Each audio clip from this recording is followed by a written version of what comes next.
CAD designer here at LDV. So basically what I do is I create sales drawings that are sent out to customers so they can see what a truck may look like if they ever want to buy one from us. I've always seen like this type of stuff in movies, like the mobile command vehicles and stuff like that.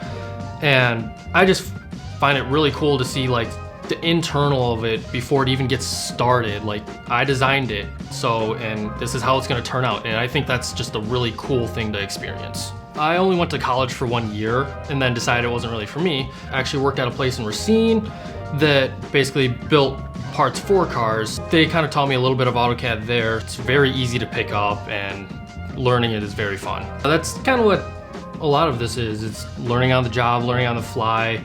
It's really cool like seeing the process going from a bare body to all the way to a completely finished vehicle that you designed basically. Everyone here has been helping me with it a lot and then teaching me a lot more stuff that I actually never knew when I first started learning it. And it's been really nice to like talk to other people if I ever have a problem. They're very, very helpful with anything that I might have to ask them.